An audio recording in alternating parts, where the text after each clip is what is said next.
किया वो भी पवित्र आराधना में। अ, मैं परमेश्वर को विशेष धन्यवाद देती हूँ कि ये थीम जो है वो मुझे भी बहुत अच्छा लगा कि जॉय इन सफरिंग, कष्टों में आनंदित रहना। अ, हर एक व्यक्ति कष्ट झेलता है, वो अनुग्रह हो या फिर कोई बड़ा हो। कष्ट झेलना मतलब कैसे? हम लोग सोचते हैं कि कष्ट बहुत बड़े बड़े आते हैं जो हमारे जीवन को नष्ट करते हैं, बट ऐसा नहीं होता। कष्ट छोटा छोटा भी होता है जिससे परमेश्वर हमें बरतता है और जिसमें हम परमेश्वर पर भरोसा रखना चाहिए। जैसे कि बच्चे रहते हैं, उन लोग के जीवन में का कष्ट है एग्जाम्स। एग्जाम्स बोलते ही वो लोग को ऐसा लगता है कि बाप रे, अभी मैं इसमें बहुत टेंस हो जाऊंगा, डिप्रेस्ड हो जाऊंगा, ऐसे। और बड़े अगर सोचते हैं तो फिर उनके जीवन में फाइनेंशियल इशू, वरना कोई काम में प्रॉब्लम्स, बॉस चिल्ला रहा है, ये और फैमिली इशू दे रही है, वो सारे कष्ट हम लोग बोल सकते हैं। सबसे प्रथम हम लोग पढ़ेंगे याकूब, उसका पहला अध्याय, उसका दूसरा वचन।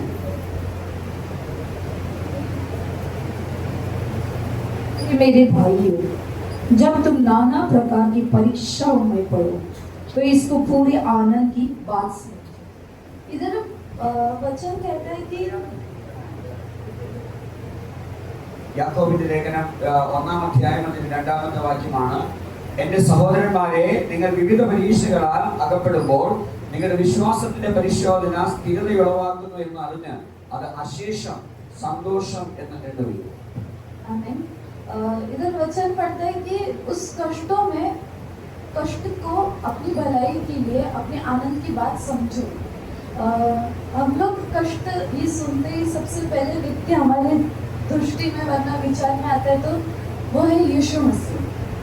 यीशु मसीह के जो कष्ट हैं, हम लोग देखा है कि यीशु मसीह ने जो कष्ट सहा है हमारे लिए, वो हमारे कष्ट के सामने बहुत ही बड़ा है। और हमारा कष्ट यीशु मसीह ने जो सहा उसके सामने बहुत छोटा है। हम देखते हैं कि परमेश्वर को पीटा गया, कोड़े मारे, क्रूस पे चढ़ाया, गाड़ा गया, तो परमेश्वर तीसरे दिन जी भी उठा। परमेश्वर ने उस कष्ट पर जय भी पाया। तो हम भी हमारे कष्टों में आनंदित होकर हमारी भलाई के लिए ये है, ये सोचकर हम लोग को भी जय पाना उसमें जरूरी है। हम लोग देखते हैं कि एक सच्चा मसीह अपना जीवन बिताने के लिए उसके जीवन में कष्ट होना जरूरी है। वचन हमें कहता है कि तुम लोग अगर सच्चे मसीह हो तो तुम लोग को सतावट है, संसार में तुम्हें क्लेश भी है, पर परमेश्वर में धाड़स मांगो। उस क्लेश में भी परमेश्वर ने इस संसार को जीत लिया। अभी हम देखते हैं कि कष्ट कैसा आता है। हम लोग सोचते हैं कि हर वक्त परमेश्वर देता है या फिर शैतान देता है। हम लोग ज़्यादातर सोचते हैं कि ये जो शैतान है जो परमेश्वर के विरुद्ध हम लोग को कष्ट देता है, पर कभी कभी क्या होता है, हमारी भूल या पाप के कारण भी हमारे जीवन में कष्ट आता है। हम लोग मैं वचन बोलूँगी, सिर्फ आप सुने। हम लोग पढ़ते हैं गैलातियंस 6:7 में हम लोग देखते हैं, धोखा ना खाओ, परमेश्वर ठट्टा में नहीं उड़ाया जाता, क्योंकि मनुष्य जो कुछ होता है वही काटेगा। हम लोग इस वचन में देखते हैं कि मनुष्य जो होता है, गैलातियंस 6:7,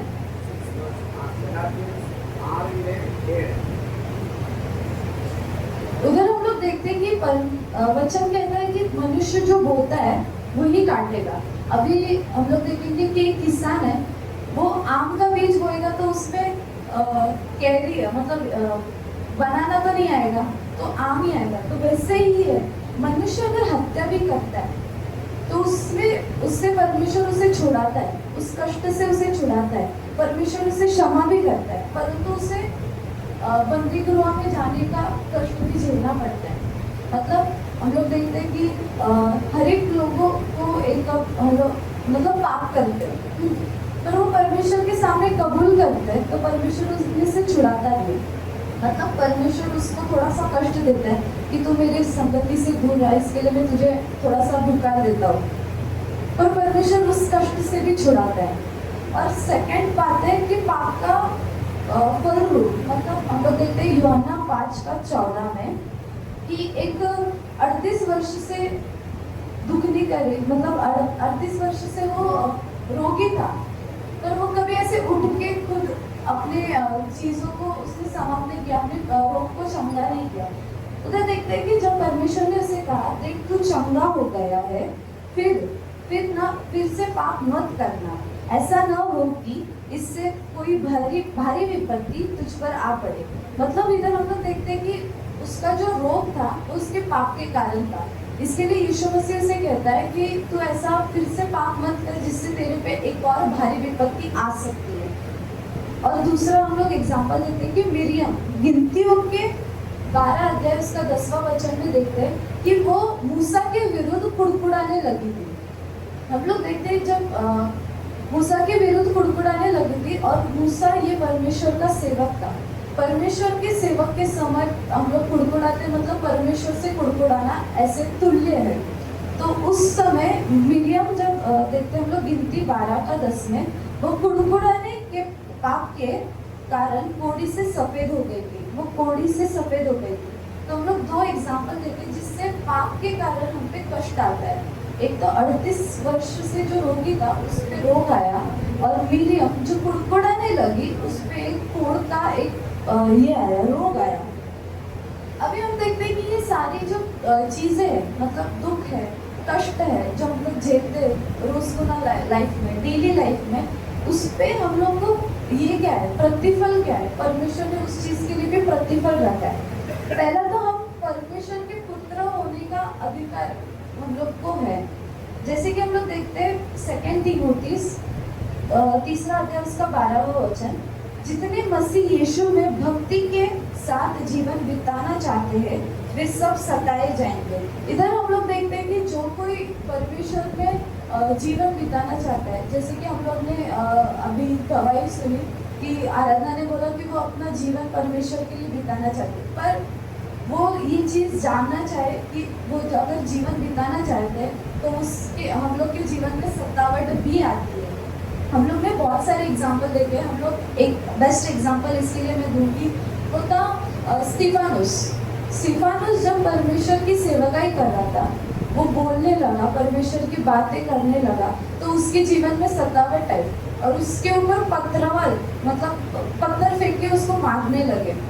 परंतु तब भी उसने वो सारी चीज़ों को नहीं छोड़ा, तो भी वो परमेश्वर की सेवकाई करने लगा। और पवित्र आत्मा से परिपूर्ण होकर जब उसने स्वर्ग की ओर देखा, तब उसने देखा कि यीशु मसीह परमेश्वर के दाहिने और उसके लिए खड़ा हुआ उसने देखा। वैसे हम लोग के जीवन में भी सतावट है, पर हम लोग को परमेश्वर के मतलब परमेश्वर में और अधिक बढ़ना चाहिए। एक और एग्जाम्पल देखते हैं कि हम लोग यदि कष्ट हम लोग नहीं भोगते तो फिर हम लोग सच्चे मसीह नहीं है। मैं तो ये बोलूँगी, जो मसीह व्यक्ति, जो विश्वासी कष्ट भोगता है, कष्ट में रहता है, वही सच्चा मसीह है। क्योंकि हम लोग देखते हैं कि हम लोग के माता पिता जो रहते हैं वो हमसे प्रेम करते हैं, पर हम लोग की गलती पर या फिर कभी कभी हम लोग के ऊपर छड़ी भी उठाते हैं। वैसे ही ये परमेश्वर का प्रेम जो हमें कष्ट देता है, थोड़ा सा तो कष्ट झेल में देखो परखूंगा, ऐसे परमेश्वर कहता है, पर परमेश्वर हमसे उतना ही प्रेम रखता है। क्योंकि मैं कहना चाहूँगी, कष्ट परमेश्वर के विषय विशेष प्रेम करने का एक तरीका है कि परमेश्वर कष्टों के द्वारा हमसे कितना विशेष प्रेम रखता है, ये बताना चाहता है। और हम लोग देखेंगे अभी कष्ट हमें एक और चीज में बढ़ाने के लिए प्रोत्साहन देता है कि वो है पवित्रता उत्पन्न करना। इब्रानियों 12 का 10 में लिखा है, हम भी उसके पवित्रता के भागी हो जाए। इधर हम लोग देखते हैं कि वह हमें अधिक पवित्र, अधिक भला और अधिक अपने समान बनाना चाहता है। ये वचन हम लोग देखते हैं, तो पवित्रता में भागी होना चाहिए। तो सोना, हम लोग एग्जाम्पल लेते हैं, सोना जो सोनार रहता है वो सोने को पहले आग की भट्टियों में डालता है, उसके मतलब उसका जो मेलापन है, उसकी जो गंदगी है वो आग में शुद्ध करता है और उसे एकदम प्योर बनाता है। तब उस सोने का मोल कितना बड़ा हो जाता है। वैसे ही परमेश्वर हमें कष्टों की अग्नि में डालता है, और हमें उसका हम लोग को मूल्यवान से मूल्यवान बनाता है और शुद्ध बनाता है, पवित्रताई में बढ़ाता है। वैसे हम लोग देखते हैं तो एग्जाम्पल बोल के मैं समाप्त करूंगी। अय्यूब का जीवन, अय्यूब कष्ट बोला तो अय्यूब का जीवन हम लोग को सबसे पहले आता है, क्योंकि अय्यूब के जीवन में ऐसे कष्ट आए जो अभी इधर उपस्थित किसी के भी जीवन में आएगा तो फिर वो टूट जाएगा, फिर वो तो इसके अंदर ही नहीं आएगा। ऐसा कष्ट अय्यूब के जीवन में आया। ऐसा नहीं कि अय्यूब ने उस चीज को शोक नहीं मनाया, शोक उसने किया, उसने अपने मतलब उसको एक दुख था कि अपनी बेटी इन लोग को गंवाने का दुख था, पर परमेश्वर में उसका जो विश्वास और आशा थी वो एक अलग ही थी। मतलब हम लोग के लिए एक एग्जाम्पल थी कि अगर कुछ भी कष्ट हमारे जीवन में आता है पर परमेश्वर उसका निवारण भी उसके साथ देता है। हम लोग देखते वचन है कि तुम लोग सह सको, उससे ज्यादा कष्ट परमेश्वर नहीं देता, पर जब देता है उसके साथ वो उसका निकास भी देता है। जैसे कि हम लोग देखते अय्यूब का जब घर गया, बच्चे गए, सारी संपत्ति समाप्त हुई, तो भी परमेश्वर के सामने उसने धन्यवाद दिया। वैसे हम लोग भी हमारे कष्टों में, हमारे परेशानियों में कलीसिया में आके प्रार्थना आराधना करके परमेश्वर को धन्यवाद देना है, परमेश्वर की स्तुति करनी है, क्योंकि हमारा जीवन से कष्ट डालने का और कष्ट निकालने का अधिकार सिर्फ परमेश्वर को, ना कोई मनुष्य को है। अगर हम मेरे जीवन में कष्ट है तो मैं पास्टर को बताऊंगी कि मेरे जीवन में कष्ट है, पर पास्टर उस कष्ट से हम लोग को निकाल नहीं सकते। हाँ, वो हमारे लिए प्रार्थना करेंगे, पर जब तक हम अपने घुटने टिकाकर हम अपने कष्टों के लिए प्रार्थना नहीं करते, हम उसमें से निकाल नहीं सकते। जैसे हम लोग देखते हैं चंद्रक, मेशक और अबेदनगो, उनके जीवन में भी एक प्रश्न था कि उसे राजा की मूर्ति को दंडवत करना था, पर हम लोग देखते हैं कि उन्होंने किया नहीं। क्यों नहीं किया? क्योंकि वो जानता था कि वो लोग जानते थे कि परमेश्वर ही एक सच्चा परमेश्वर है, उसके अलावा हम किसी को और को दंडवत नहीं कर सकते। और इनको वो भी पता था कि अगर हम लोग ने दंडवत नहीं किया तो हमारे जीवन में बड़ी संकट आ सकता है, तो भी उन्होंने किया, वो सारी चीजों को फेस ऑफ किया। और जब उन लोग को आग की भट्टी में डाला गया तब चंद्रक, मेशक और अबेदनगो ने कहा कि हमारा परमेश्वर जिसकी हम उपासना करते हैं वो हमें इस धधकते हुए भट्टी में से बचाने की शक्ति रखता है, और वरन हे राजा वह हमें तेरे हाथों से भी छुड़ा सकता है। मतलब क्या विश्वास था चंद्रक, मेशक और अबेदनगो का कि वो राजा जिसके पास उन लोग को पूरा खत्म करने का अधिकार था, उनके सामने वो परमेश्वर की बड़ाई कर रहा था कि देख, यह धधकती हुई भट्टी परमेश्वर के लिए कुछ भी नहीं है, पर वो तेरे हाथ से भी मुझे छुड़ा सकता है। मतलब उस राजा को चैलेंज देना। अभी इधर कोई अधिकारी आए तो हम लोग ऐसे पास्टर हर टाइम बोलते हैं ना कि प्राइम मिनिस्टर आए तो हम लोग कैसे एकदम डिसेंटली रहेंगे, उनको ऐसे प्रेस करेंगे, पर उस समय नबूकदनेस्सर के पास इतना अधिकार था कि वो चंद्रक, मेशक, अबेदनगो को मार डाल सकता था, पर कोई उधर कुछ भी नहीं बोल सकता था। पर उनके सामने, उस अधिकार के सामने भी चंद्रक, मेशक, अबेदनगो ने विश्वास के साथ कहा कि परमेश्वर मुझे तेरे हाथ से छुड़ा सकता है। तो फिर हम हमारी छोटी छोटी जीवन के कष्टों से, मतलब क्या कष्ट रहता है हमारे जीवन में, हमारे फाइनेंशियल इश्यूज, हमारे फैमिली प्रॉब्लम्स, मुझे घर नहीं मिल रहा है, मुझे ये नहीं हो रहा है, मुझे वो नहीं हो रहा है, हम लोग सिर्फ फरियाद रखते हैं। जब भी इधर आते हैं तो मुझे ये चाहिए, मुझे वो चाहिए, मेरा ये कष्ट है, मेरा वो कष्ट है, पर उस कष्ट के पीछे परमेश्वर हमारे जीवन से क्या चाहता है, वो हमें जांचता है, वो हमें परखता है, वो हमें पवित्र बनाना चाहता है। क्योंकि कष्ट ही ऐसा चीज है जिससे हम लोग परमेश्वर के निकट जा सकते हैं।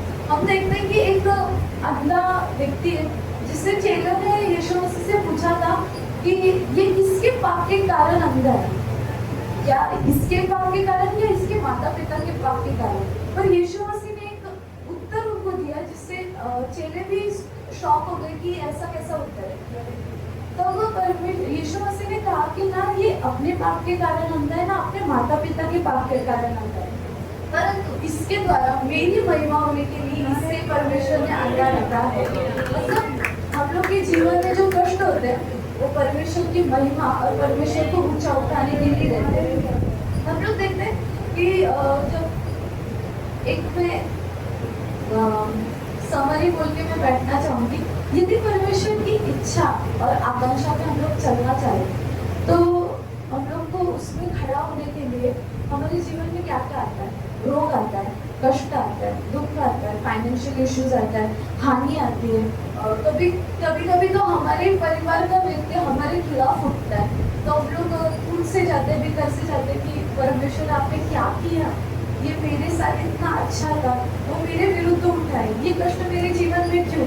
पर परमेश्वर चाहता है कि अगर वो तेरे विरुद्ध उठा है, मतलब ये है कि तू परमेश्वर की संगति में जा, उस विषय के लिए प्रार्थना कर, जिससे वो तेरे लिए मतलब तेरे साथ वो अपनी सारी चीजों को छोड़ के परमेश्वर की उपस्थिति में आए।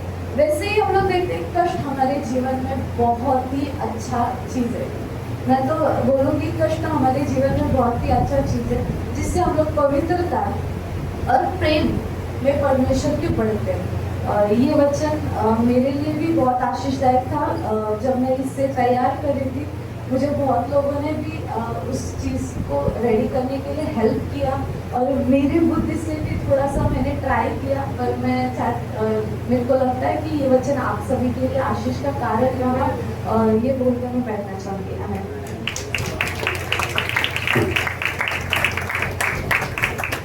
Praise the Lord. शरण के लिए जोरदार तालियां बजाकर आशीर्वाद वचन हमें परमेश्वर ने दी है। Next Daniel